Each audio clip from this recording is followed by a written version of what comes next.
Hello everybody.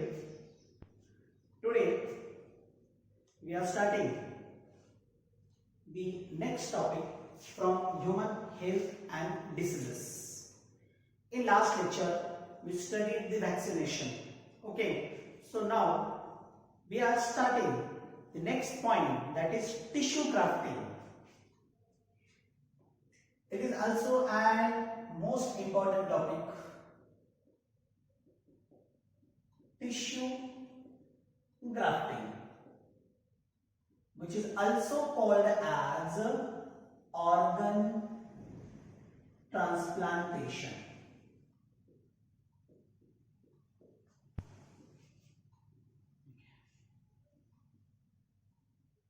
Sometimes what happens? Some vital organs like heart, kidney, this type of organs can be fails. So in that case, there is an only one option. There is an only one option, that is to change that organ or to graft the another organ in that or in that individual. अशा केस मध्ये फक्त एकच option आपल्याकडे असतो, तो म्हणजे तो organ दुसऱ्या इंडिव्हिज्युअलचं ह्या इंडिव्हिज्युअल मध्ये ट्रान्सप्लांट करणे किंवा ग्राफ्ट करणे.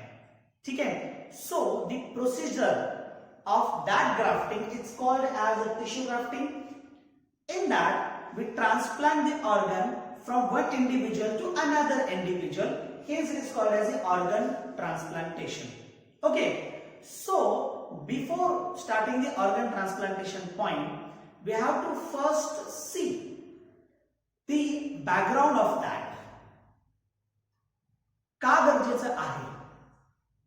मनामध्ये प्रश्न निर्माण होतो जेव्हा आपण एक्सटर्नल ऑर्गन बॉडीमध्ये ट्रान्सप्लांट करतो किंवा ग्राफ्ट करतो, तर तेव्हा तुमच्या बॉडीची इम्युनिटी सिस्टीम पण आहे ना, की जी सेल्फ आणि नॉन सेल्फ मध्ये डिस्क्रिमिनेट करते. आणि जेव्हा ती सेल्फ आणि नॉन सेल्फ याच्यामध्ये डिस्क्रिमिनेट करत असेल, तर नॉन सेल्फ म्हणजे एक्सटर्नली आलेला जो काही ऑर्गन असेल, एक्सटर्नली आलेला जो काही ऑर्गन असेल, त्या ऑर्गनला बॉडी ऍक्सेप्ट करेलच असं नाही, कारण तुमच्या बॉडीमध्ये इम्युनिटी सिस्टीम प्रेझेंट आहे. फॉरेन एजंट आलं की त्याला रिजेक्ट करण्याचं काम किंवा त्याला इन्व्हेड करण्याचं काम तुमच्या बॉडीची इम्युनिटी सिस्टीम करते.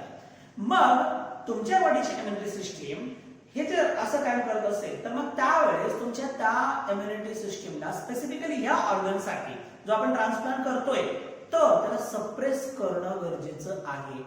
पण त्याच्या बिफोर आता सप्रेस करण्यासाठी आधी आपल्याला त्याची प्रोसिजर पाहावं लागेल की actually what happen in your body which will be reject or accept that external organs.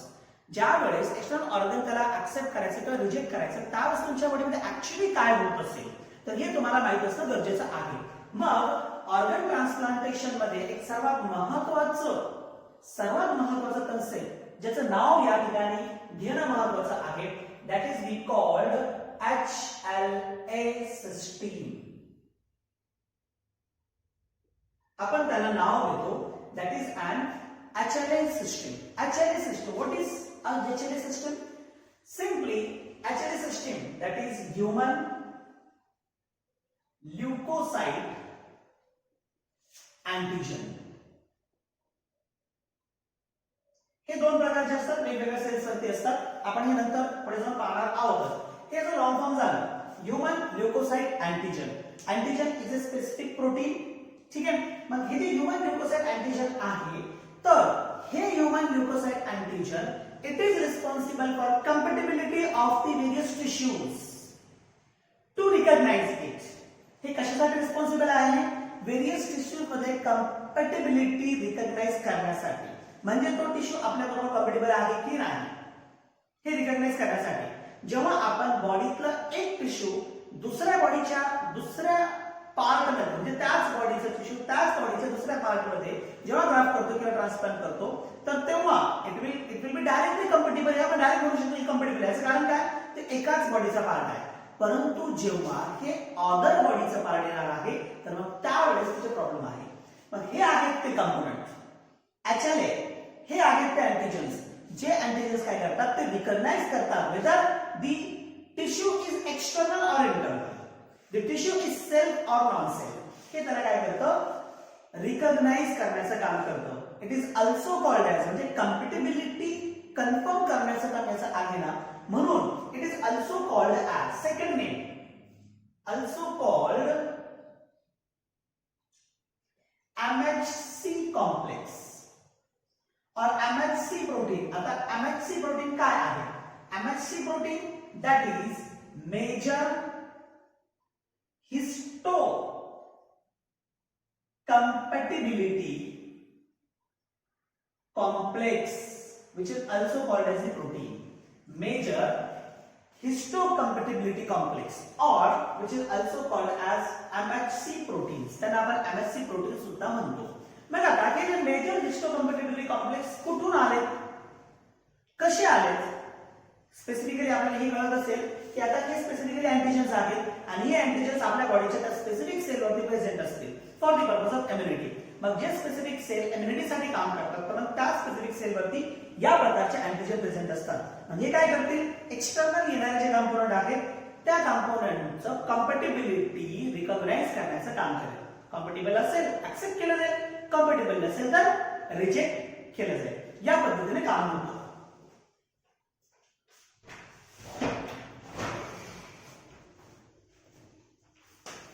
Sorry for interruption.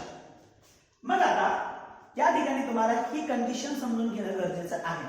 तसं काही खूप जास्त अवघड नाहीये. मग हे प्रोटीन आहेत आणि हे प्रोटीन स्पेसिफिकली तयार केले जातात तुमच्या बॉडीमध्ये.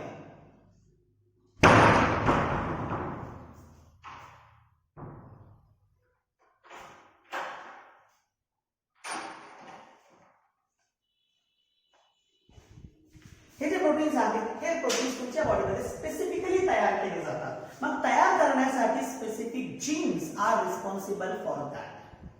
यासाठी स्पेसिफिक जीन्स रिस्पॉन्सिबल आहे ते तयार करण्यासाठी. मग व्हॉट आर दॅट जीन्स? मग इथे जीन्स आहेत ना, that genes are called as MHC gene और HLA जीन. हे जे जीन आहेत त्यांना आपण MHC जीन किंवा HLA जीन म्हणतो. These MHC gene or HLA gene are present on or located on, it's a location, they are located on a part of 6th chromosome. Chromosome number 6 वरती हे gene present असतात. आता या जीनचे जे alleles असतात ना, that alleles came from both parents. त्याचे एक एक सिंगल अलील जे आहेत ते दोन्ही पॅरेंट कडून आलेले असतात. म्हणून जेव्हा दोन्ही पॅरेंट कडून येतात तर हाफ हाफ असतो, आपण हाफ हाफ म्हणतो. म्हणून याचे जे अलील असतील ह्या जीनचे, these alleles are haplotypic. ध्यानात ठेवा, तुम्हाला मी तिन्ही गोष्टी समोर ठेवले, तिन्ही नीटच्या दृष्टीने महत्वाचे आहेत. HLA जीन कोणत्या क्रोमोझोम वरती? 6 नंबरच्या क्रोमोझोम वरती. अलील्स कोणत्या फॉर्म मध्ये आहेत? हॅप्लोटायपिक फॉर्म मध्ये. हॅप्लोटायपिक फॉर्म मध्ये म्हणजे काय तर सिंगल फॉर्म आहे, दोन्ही पॅरेंट कडून इनहेरिट झालेला असेल. A single form inherited from both parent, दोन्ही पॅरेंट कडून इनहेरिट झालेला आहे. मग हे प्रेझेंट असतं कुठे? तुमच्या त्या क्रोमोझोम वरती प्रेझेंट असेल. म्हणजे सिंपली मी याला या पद्धतीने दाखवेल. See this is a cell. हा एक सेल आहे. या सेल मध्ये हे हा एक पॅरेंट कडून असेल, समजा की मेल कडून असेल आणि हे फिमेल कडून असेल. दोन सेपरेट क्रोमोझोम्स आहेत, टू सेल झाले. या क्रोमोझोम वरती प्रेझेंट असलेले हे जे अलील्स आहेत या पद्धतीने आहेत.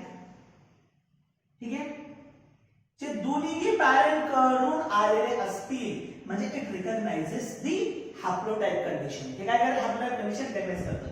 हे जीन ते स्पेसिफिक प्रोटीन तयार करतात. That is this specific protein which is in the form of antigen. मग या इथे असेल कोणत्याही सेलच्या सरफेस वरती या प्रकारचे अँटीजन प्रेझेंट असतात. हे तुम्हाला माहित आहे किंवा तुम्ही ऑलरेडी ते स्टडी केलेला आहात.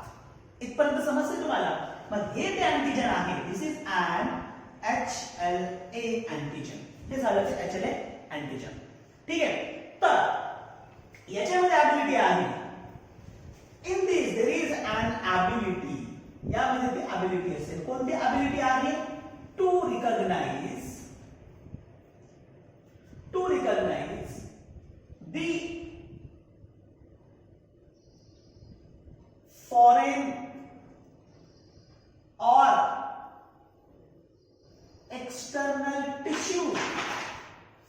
Recognise foreign or external tissue. जेव्हा ते एक्सटर्नल टिश्यू रिकॉग्नाइज करत असेल तर त्याच्यानंतर it having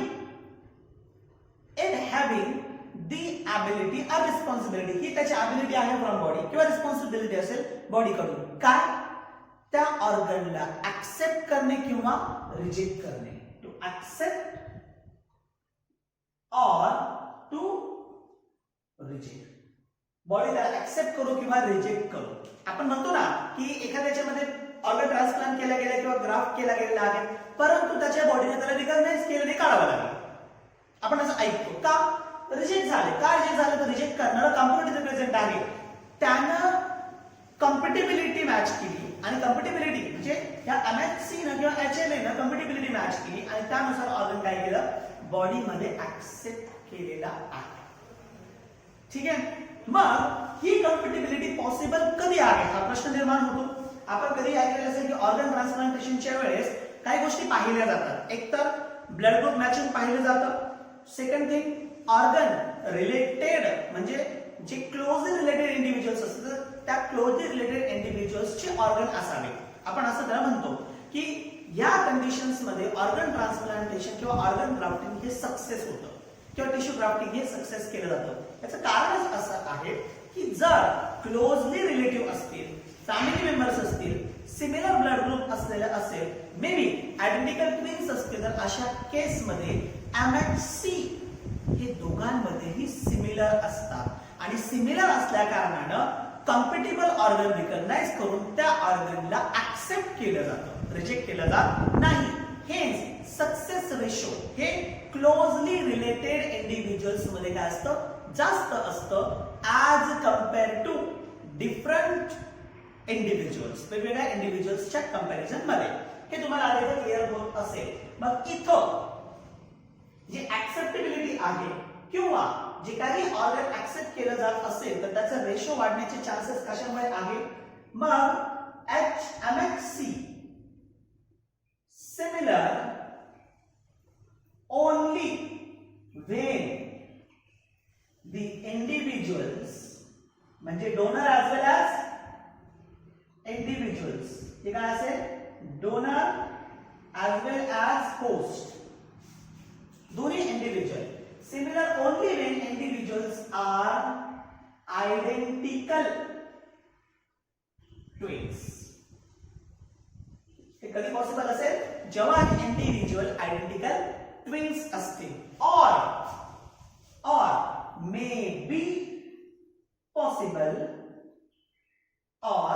may be possible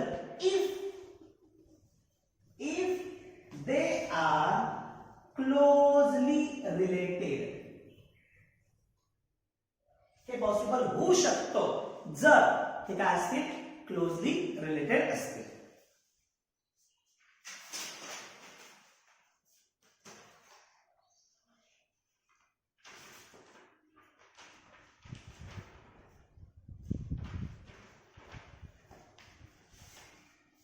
ठीक आहे. इथपर्यंत तुम्हाला समजलेलं असेल. मग HLA किंवा MHC च्या सहाय्याने सुरुवातीला काय केलं जातं कॉम्पॅटिबल नेचर पाहिलं जातं. त्यासाठी जी प्रोसिजर केली जाते ना त्या प्रोसेसला आपण म्हणतो टिश्यू टायपिंग. महत्वाची प्रोसेस आहे that is tissue typing. Tissue typing जे असेल it is on the basis of these two, हा फर्स्ट आणि हा झाला सेकंड. या दोन लिमिटेशन्सच्या बेसिस वर टिश्यू टायपिंग केलं जातं. मग टिश्यू टायपिंग काय आहे? It is a procedure. ही कशासाठी आहे procedure? For matching of tissues before organ transplantation. Before organ transplantation, that is we called tissue typing. आणि या HLA च्याच बेसिस वरती जे बेसिक रिक्वायरमेंट निर्माण होतात टिश्यू ग्राफ्टिंग साठी. मग आता मी काय करतो टिश्यू ग्राफ्टिंग कडे डायरेक्ट येतो. मग basic requirement for tissue grafting, basic requirement for tissue grafting. काय आहे बेसिक रिक्वायरमेंट टिश्यू ग्राफ्टिंग साठी? मग एक रिक्वायरमेंट मी तुम्हाला तिथेच क्लिअर केलं. काय असावं? आयडेंटिकल ट्विन असावे. जर पॉसिबल नसेल तर फॅमिली मेंबर, फॅमिली मेंबर्स असावे. म्हणजेच आपण त्याला काय म्हणतो? क्लोजली रिलेटेड असावं. आणि सेकंड थिंग याच्यामध्ये आहे that is an blood group matching. Blood group काय असावं? याच्यामध्ये मॅचिंग असावं. Third most important requirement tissue typing महत्वाची आहे. That is MHC or HLA matching. हे सर्वात महत्वाचं आहे. मी याच्या मागची कंडिशन्स तुम्हाला बाय फिगर म्हणजे त्या फॉर्मॅट मध्ये दिलेली आहे. ठीक आहे ना? म्हणजे सिंपली तुम्ही यांना घ्या. ठीक आहे. हे कुठून तुम्हाला अवेलेबल झाले? त्या स्पेसिफिक जीन्स पासून अवेलेबल झाले. जीन्स कोणती? त्यांना आपण म्हणूया MHC जीन्स. आता हे MHC जीन्स कुठे आहे? मी तुम्हाला बाय फिगर दाखवलं होतं.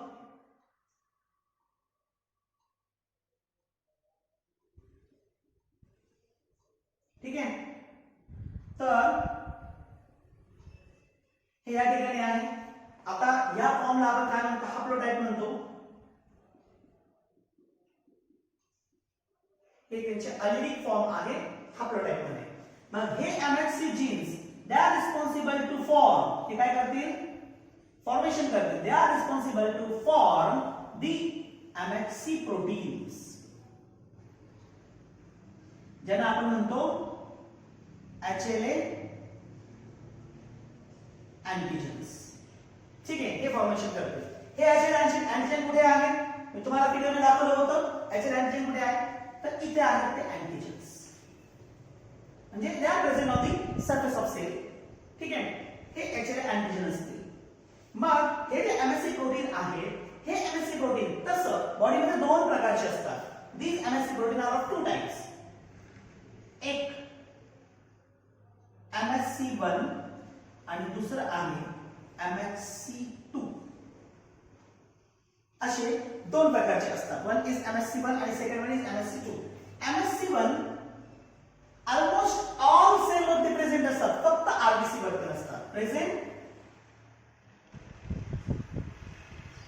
In all cells except RBCs.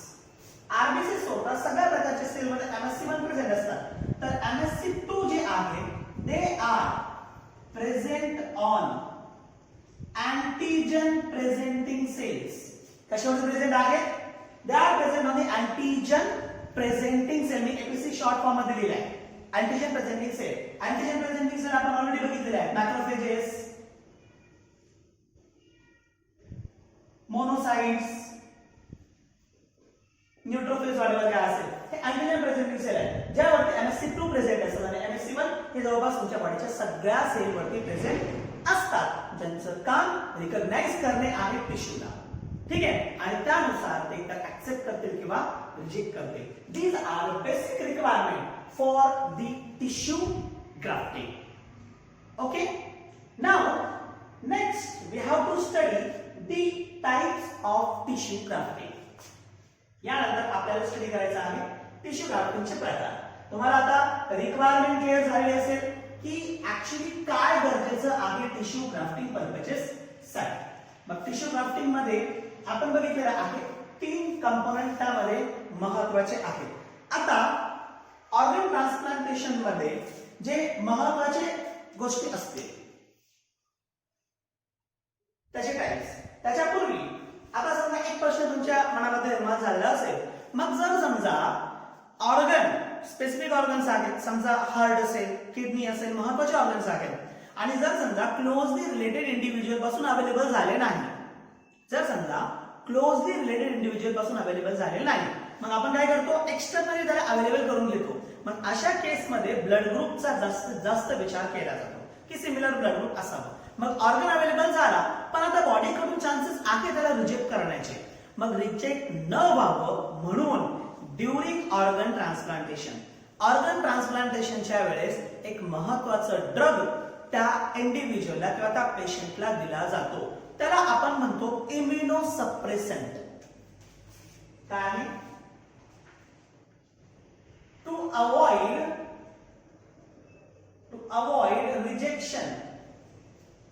Rejection avoid करण्यासाठी काय केलं जातं? There is use of immuno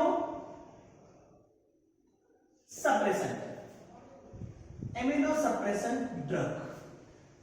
for example different type आहे, परंतु एक प्रश्न विचारलेला पण आहे त्यावरती. फॉर एक्झाम्पल सायक्लोस्पोरिन हा एक इम्युनोसप्रेसंट ड्रग आहे, जे काय केलं जातं? ऑर्गन ट्रान्सप्लांटेशनच्या वेळेस अवेलेबल करून दिलं जातं. ज्यामुळे काय होईल? तुमची जी इम्युनिटी सिस्टम आहे, म्हणजे मोस्टली सेल रिलेटेड इम्युनिटी जी आहे ना, ती ऑर्गन रिजेक्शन साठी रिस्पॉन्सिबल आहे. मग काय केलं जाईल? तर हा ड्रग रिजेक्शन अवॉइड करण्याचा परिपूर्ण काम इथे करेल. ठीक आहे, तर हे झालं अबाउट दी टिश्यू ग्राफ्टिंग. त्यानंतर आपण पुढे जाऊया टाइप्स ऑफ टिश्यू ग्राफ्टिंग कडे. Types of tissue graft.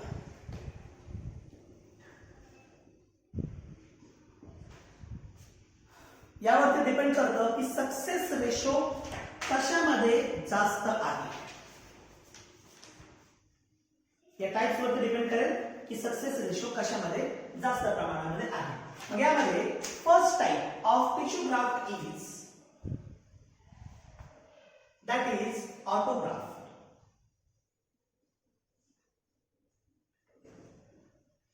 Autograft, tissue transplantation in between. Autograft, tissue transplantation in between the one body part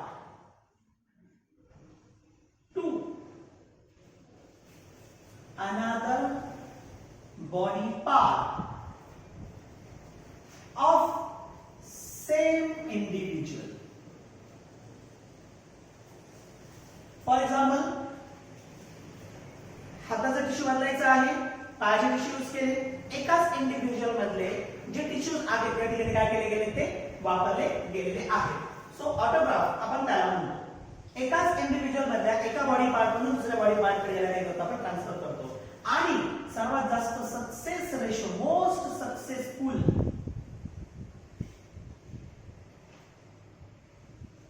हे ऑटोग्राफ्ट आहे. त्यानंतर second that is allograft. Sorry,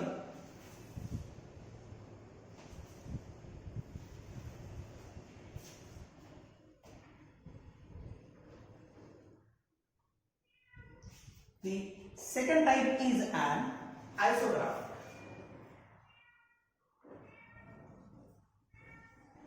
Isograft, that is tissue grafting in between the two similar individual. Actually similar individual म्हणजे ज्यांचं genotype similar असेल.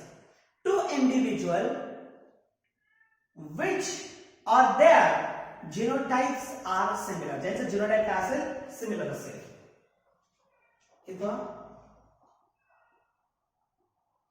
in between genetically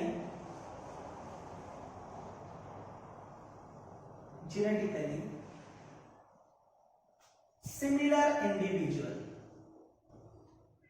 genetically similar individual मध्ये काय होतं? इथे ऑर्गन ट्रान्सप्लांटेशन केलं जातं. मग जेनेटिकली सिमिलर इंडिव्हिज्युअल कोण असतील? तर that is genetically similar individual, that is identical twins.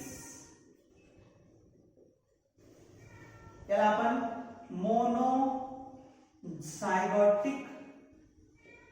Twins ही म्हणतो. म्हणजे एका एकच झायगोट स्प्लिट होऊन तयार झालेले ट्विन्स असेल. ठीक आहे. सो हे झालं second condition, that is आयसोग्राफ.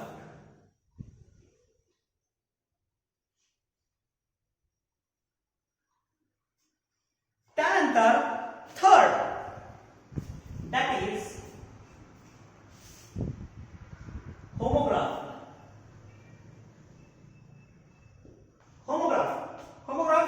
But there is grafting between two individual, but that two individual are similar species. हे species similar असतील आणि species similar असण्याचे चान्सेस फक्त मेंबर ऑफ फॅमिलीज मध्ये असतात. एकाच फॅमिलीचे मेंबर्स असतात त्यांच्यामध्ये त्यांचे जे स्पेसिस आहेत ते सिमिलर असतात. आपण एक प्रकाराचं म्हणूया closely related species, similar species. Homograft grafting between individuals which are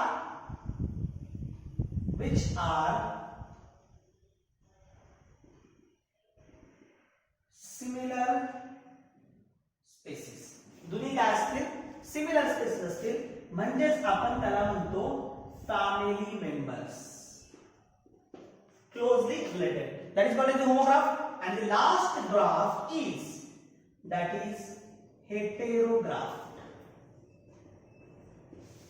Last is an heterograph. आता heterograph काय इथं क्लिअर झालं. म्हणजे या होमोग्राफला आपण असं पण म्हणू शकतो, that is इंट्रा स्पेसिफिक, एका स्पेसिस मध्ये, आणि याला आपण म्हणूया इंटर स्पेसिफिक. मग इथं ग्राफ्टिंग बिटवीन, मी इथे इंडिव्हिज्युअलच्या ऐवजी वापरलेला organisms having from different species. Organisms from the different species, हे वेगवेगळ्या स्पेसिस पासून असेल. आता याच्यातून एक गोष्ट क्लिअर होते की जो सक्सेस रेशो असेल तर तो डिफरंट असेल. म्हणजे कसं असेल सक्सेस रेशो?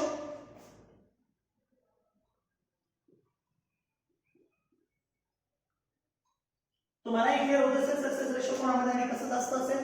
तर ऑटोग्राफ यामध्ये जास्त असेल ऍज कम्पेअर टू आयसोग्राफ. आयसोग्राफ मध्ये जास्त असेल ऍज कम्पेअर टू होमोग्राफ, आणि होमोग्राफ मध्ये जास्त असेल ऍज कम्पेअर टू हेटेरोग्राफ. सर्वात कमी प्रमाण सक्सेसचा हेटेरो मध्ये असणार आहे. याला आपण असे रिप्रेझेंट करू शकतो, ऑटो म्हणजे सेल्फ, ठीक आहे, आयसो म्हणजे आपण त्याला म्हणूया नॉन सेल्फ, होमो आपण म्हणूया सिमिलर स्पेसिस म्हणजे फॅमिली. मग इथं नॉन सेल्फ म्हणजे आयडेंटिकल ट्विन म्हणतो, इथे म्हणतो फॅमिली, आणि शेवटी different species. Okay, so this is all about the tissue grafting. यानंतर डीपीक्यू 2 आहे, त्याला सॉल्व्ह करा आणि त्याच्यामध्ये असलेले प्रॉब्लेम्स जे आहेत ते मला पाठवा. ठीक आहे. यानंतर आपल्याला पाहायचं आहे that is disorder related to immunity system. Okay, so different disorders are related to immune system. Firstly, I will give in the chart form. सुरुवातीला मी तुम्हाला चार्टच्या फॉर्म मध्ये दिसून देतो. Immune system disorder. We also called it immune disorders. Immune disorder divided into 3 categories. Immune डिसऑर्डर्सला 3 category मध्ये divide केलं. There are 3 categories. One is allergies. Second one is allergies. Now, second one is autoimmune disorder. Autoimmune disorder. And Third one is immune deficiency disorder. Immune deficiency disorder. असे 3 प्रकारचे disorders आपल्याला immune सिस्टमशी related पाहायला भेटतात. आता allergy मध्ये 2 प्रकारचे disorders आपल्याला या ठिकाणी पाहायचे आहेत, ज्यामध्ये एक आहे ब्रॉन्कोलायटिक अस्थमा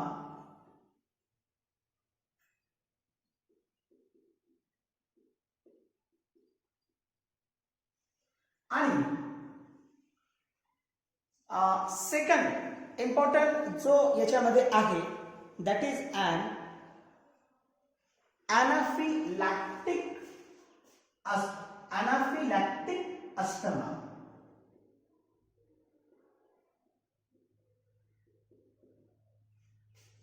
असे 2 कंडिशन्स आहेत.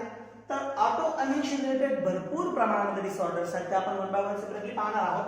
आणि इम्युन डेफिशियन्सी मध्ये तुम्ही स्टडी केलेलं that is acquired immune deficiency syndrome. Okay, one by one पाहूया आपण.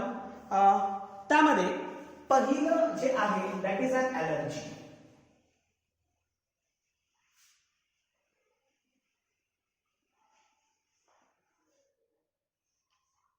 First is an allergy.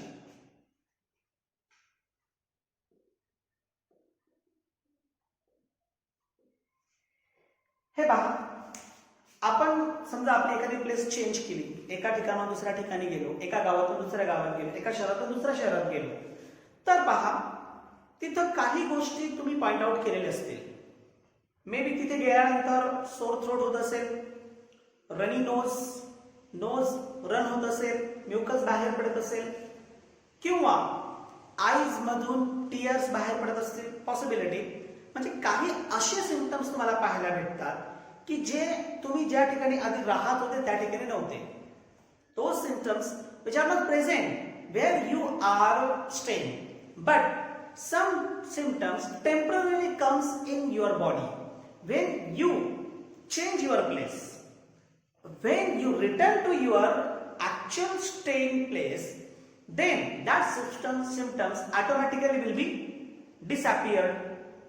This thing you always point out. तुम्ही ह्या सगळ्या गोष्टी पॉइंट आउट केलेल्या असतील की ते आपोआप गेले. पण हे काय आहे? What is this? This is actually the allergy. काय असतं? There are some particles present in the environment. That particle are responsible for your internal immune response. ते जे पार्टिकल असतात ते पार्टिकल तुमच्या इंटरनल इम्युन रिस्पॉन्ससाठी रिस्पॉन्सिबल असतात. मग that internal immune response came in the form of energy. ते जे internal immune response आहे तर ते काय होतात? एलर्जीच्या फॉर्म मध्ये येतं. यालाच आपण डेफिनेशन्सच्या फॉर्म मध्ये या पद्धतीने बोलू शकतो. That is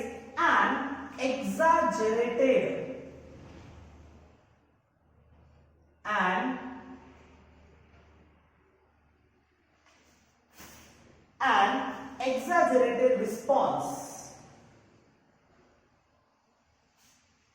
from the body, an exaggerated response of the immune system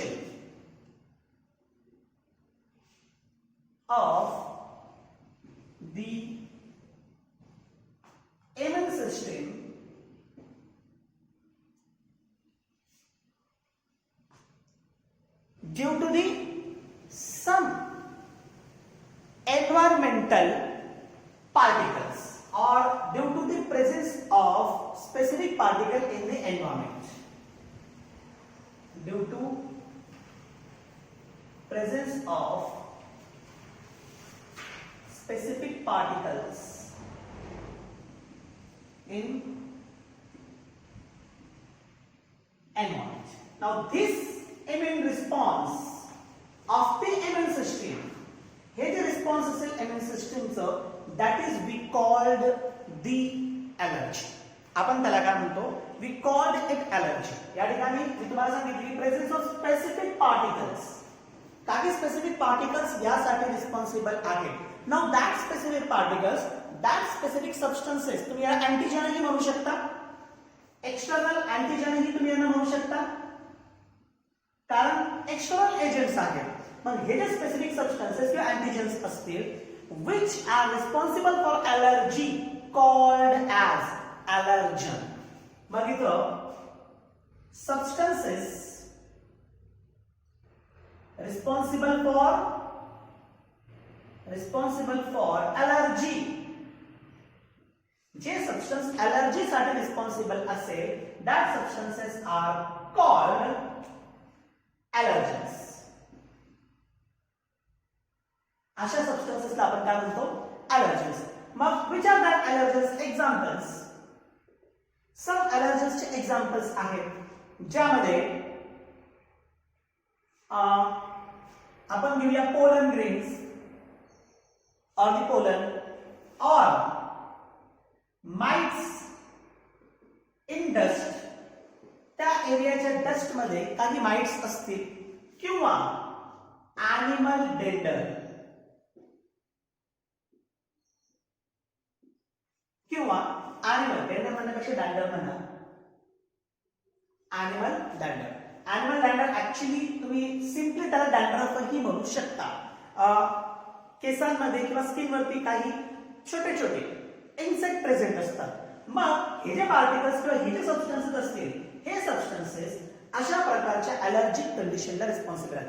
काय होतं नेमकं अलर्जी मध्ये? म्हणजे तुमच्या बॉडीमध्ये असे कोणते चेंजेस होतात अलर्जीचे? तर आपण सिम्पटम्स म्हणूया. Symptoms of allergy. मग त्यामध्ये एक सिम्पटम असेल दॅट इज रनिंग नोज.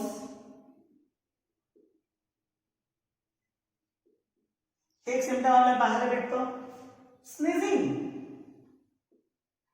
याही प्रकारचे सिम्पटम पाहायला भेटतो विझिंग.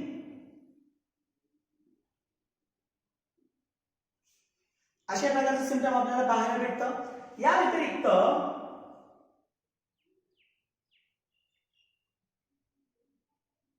वॉटरी आईज, डोळ्यामध्ये पाणी येणे. ठीक आहे, असे काही स्पेसिफिक सिम्पटम्स आहेत जे आपल्याला ह्या अलर्जिक कंडिशन मध्ये पाहायला भेटतात. इव्हन ऑल्सो आणखी एक सिम्पटम आपल्याला पाहायला भेटतो that is difficulties in breathing. So these different type of symptoms we see in the allergic condition. अच्छा, हे symptoms का येतात? या मागचं कारण काय असू शकतं? So these symptoms because of secretion of some specific chemicals in your body by your mast cell. काही स्पेसिफिक केमिकल तुमच्या मास्ट सेल थ्रू काय केले जातात? तिथं सिक्रेट केले जातात, ज्या कारणास्तव या प्रकारचे सिम्पटम्स आपल्याला पाहायला भेटतात. सिम्पटम्स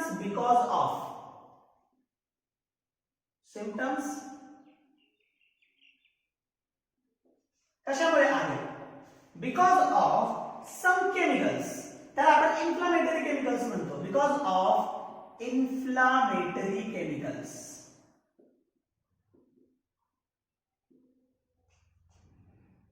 सिक्रेटेड बाय, महत्वाचा पॉइंट आहे, सिक्रेटेड बाय मास्ट सेल्स. तुमच्या कनेक्टिव्ह टिश्यू मध्ये प्रेझेंट असलेले किंवा तुमच्या बॉडीमध्ये प्रेझेंट असलेले जे मास्ट सेल्स आहेत त्यांच्या थ्रू काही स्पेसिफिक केमिकल सिक्रेट केले जातात. For example histamine. याच्या आधी सर्क्युलेशन चॅप्टर मध्ये तुम्ही स्टडी केलेला आहात. It is an inflammatory agent. त्यानंतर सिरोटोनिन इन्फ्लेमेटरी एजंट आहे. तसंच त्याचे सिम्पटम्स आहेत इन्फ्लामेशन मध्ये सुद्धा पाहायला भेटतात. मग हे असे काही सिम्पटम्स आहेत, असे काही केमिकल्स आहेत ज्यांच्या सिक्रेशनद्वारे, because of their secretion the symptoms will be came in your body. त्या प्रकारचे सिम्पटम्स तुमच्या बॉडीमध्ये येतात. मग आता अलर्जी पासून वाचवण्यासाठी तुम्ही काय करू शकता? What will you do for the purpose to prevent from the allergy? मग एकतर प्रिव्हेंशन अँड ट्रीटमेंट आपण म्हणूया. प्रिव्हेंशन अँड ट्रीटमेंट काय करू शकता? एक तर सर्वात महत्वाचं अवॉइड अलर्जन्स. ॲलर्जन्स अवॉइड करा. त्यामुळे पहा म्हणतात, आता करोनामुळे तर सगळीकडे कॉमन झालं मास्क घालणं, परंतु त्याच्यापूर्वी असं काही नव्हतं. आपण आता सुद्धा बघितलेलं असेल की तुम्ही कंटिन्युअस मास्क वापरल्या कारणानं तुम्हाला याच्या आधी काही गोष्टी किंवा काही डिसीजेस तुमच्या बॉडीमध्ये होते ते आता तुम्हाला एवढ्या 2 ते 2.5 महिन्यामध्ये पाहायलाच भेटलेले नसतील. सर्दीसारखी कंडिशन असेल, सोअर थ्रोट असू शकतं, स्नीझिंग असू शकतं किंवा फिवर असू शकतं. बरेचसे असे काही डिसीजेस आहेत तुम्हाला पाहायला भेटलेले नसतील किंवा अनुभवायला भेटले नसते. त्याचं एकच कारण, मास्क वापरल्या कारणानं अशा प्रकारचे कंपाऊंड तुमच्या बॉडीमध्ये जात नाही, ज्याच्यामुळे तुमच्यामध्ये डिसीजेस होत नाही. प्रिव्हेन्शन अवॉइड करा अशा ॲलर्जन्सला. मग अवॉइड करण्यासाठी एकतर काय करा, अशा ठिकाणी जाऊच नका, किंवा जर जात असाल तर मग काय करा, मास्क वापरा. ही एक कंडिशन आहे जी आपल्याला ॲलर्जी पासून वाचवू शकते. जर समजा हे पॉसिबल नसेल, if it is not possible, then you can use the drugs. मग इथे तुम्ही ड्रग्ज वापरू शकता. ड्रग्ज कोणते? Anti histamine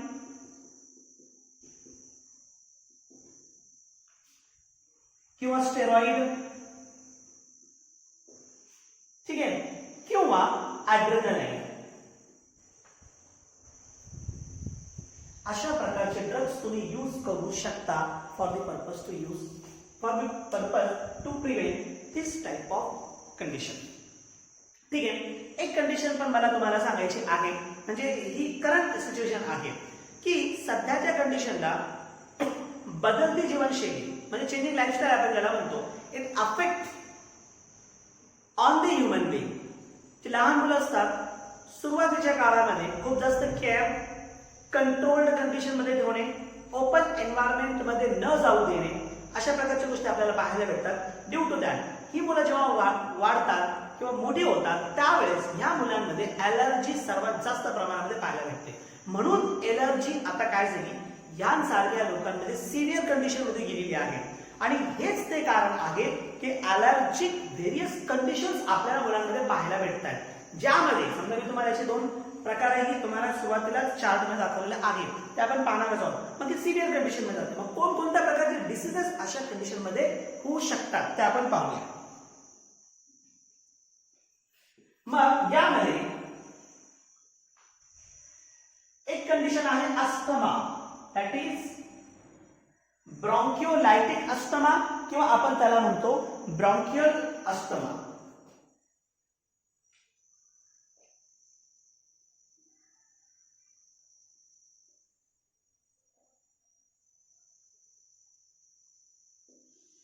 bronchial asthma. आता ब्रॉन्कियल अस्थमा किती related to the bronchi and bronchioles याच्याशी रिलेटेड आहे. मग ब्रॉन्कियल अस्थमा मध्ये नेमकं काय होतं? What is the condition in that bronchial asthma? Actually it is also called as allergy of lower respiratory tract. It is also called allergy of lower respiratory tract. काय होतं यामध्ये? पहा, ॲलर्जन्स आहेत तुमचे. ॲलर्जन्स आपण त्याला इनहेल करतो. When you inhale the allergens, मी ॲलर्जन्सचे एक्झाम्पल्स तुम्हाला यापूर्वीही दिलेले आहेत. When you inhale the allergens, then it will be enter into the respiratory tube.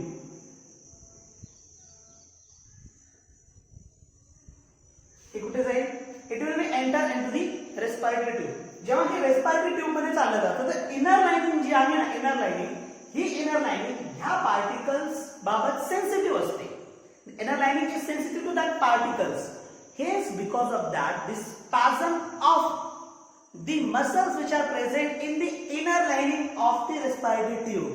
Respiratory tube च्या आतमध्ये आणि inner lining ला प्रेझेंट असलेले जे काही मसल्स असतील तर त्या मसल्सचं इथे काय होतं? स्पॅझम होतं. Spasm of smooth muscles. Due to that there is an spasm of smooth muscles. Spasm काय आहे तुम्हाला माहित आहे. स्पॅझम म्हणजे काय? That is involuntary contraction.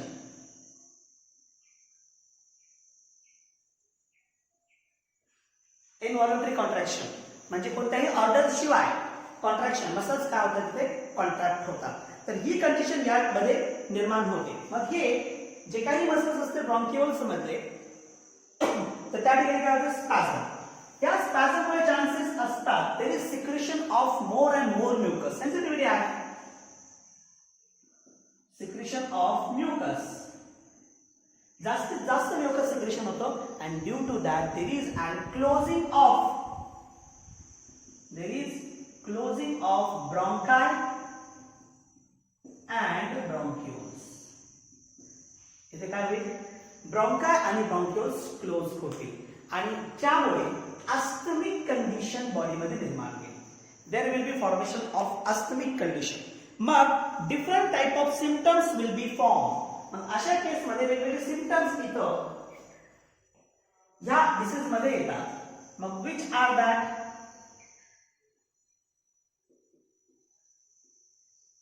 Symptoms मध्ये एक आहे कफिंग. तसं कॉमन सिम्पटम म्हणावा लागेल याला. एक आहे त्याच्यामध्ये कफिंग. त्यानंतर difficulty during breathing. Difficulty during breathing specially during expiration. Especially कधी होईल during expiration. Okay, so this is called as bronchial asthma. How will you prevent and cure it? तुम्ही याला प्रिव्हेंट कसं करू शकता आणि क्युअर कसं करू शकता? So you can prevent or cure. Same आहे. स्वतःला काय करणे तेच घ्यायचं आहे म्हणजे अवॉइड करणे. Avoid exposure to the allergens. Allergens पासून स्वतःला वाचवणे. आणि काही प्रमाणामध्ये ड्रग्ज आहेत तर आपण अँटीबायोटिक ड्रग्ज म्हणूया. अँटीबायोटिक ड्रग्जचं जर यूज केलं गेलं तर त्यामध्ये असलेले जे काही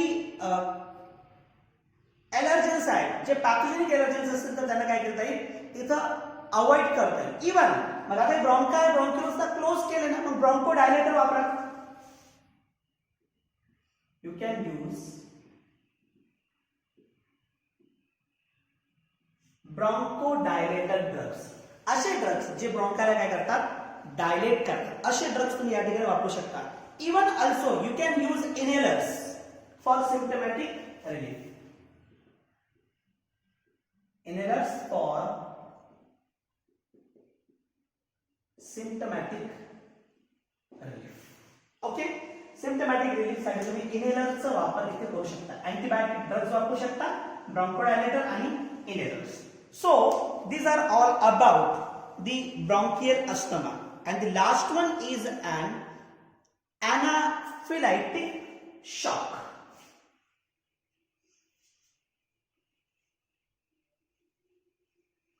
Allergy मधलं second condition that is anaphylactic shock.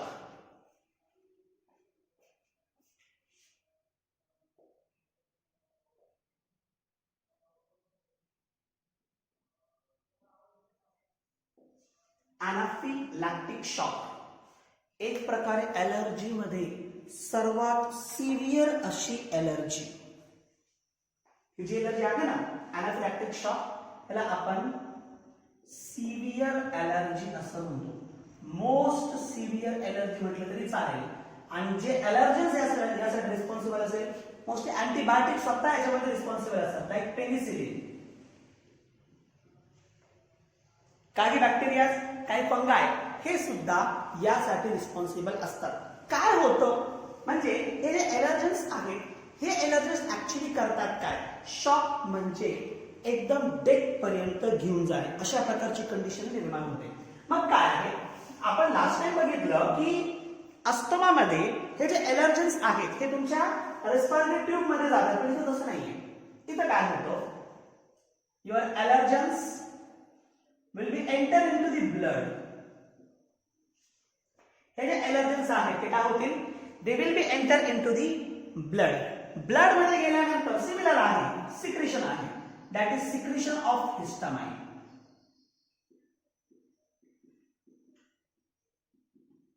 Symptoms मी तुम्हाला आधी म्हटलेले आहेत की स्पेसिफिक सिक्रेशनद्वारे. मग इथं काय होईल? इथं सिक्रेशन होतं स्पेसिफिकली हिस्टामाइनचं सिक्रेशन होतं. Histamine it is responsible for vasodilation. काय होतं?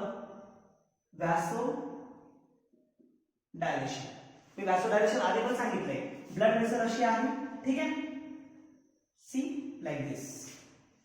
लुमेन इन्क्रीज झाला, vasodilation.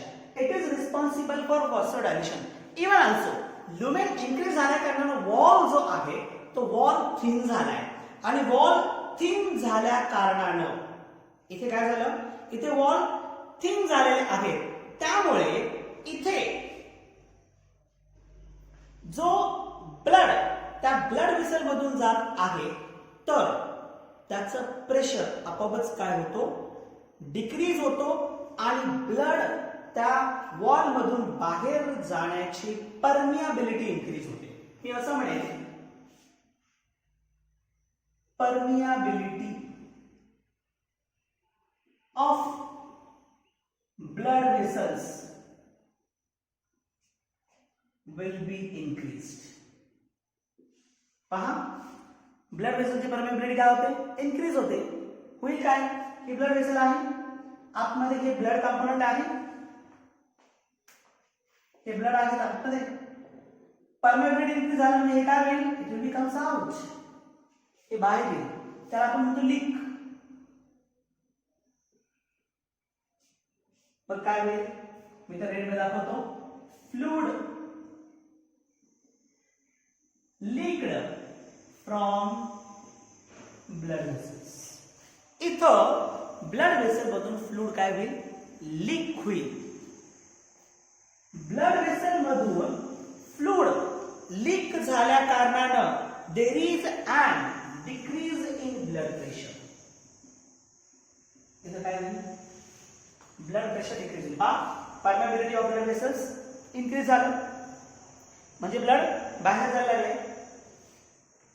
Leaked from the blood vessel. Now blood pressure will be increases. Blood pressure will be decreases. Decreased blood vessel will be leads to the death. Hence it is severe than asthmatic condition or the bronchial asthma. यापेक्षा काय होईल? हे serious आहे किंवा आपण त्याला म्हणूया severe than the bronchial asthma. So this is about the second condition of the allergy. त्यानंतर आपल्याला एमन डिसऑर्डर मध्ये, एमन सिस्टम डिसऑर्डर मध्ये आणखी दोन डिसऑर्डर आपल्याला बघायचे, ज्यामध्ये ऑटो एमन डिसऑर्डर आणि second is an immunodeficiency disorder. हे आपण नेक्स्ट लेक्चर मध्ये पाहूया. ठीक आहे. Thank you very much.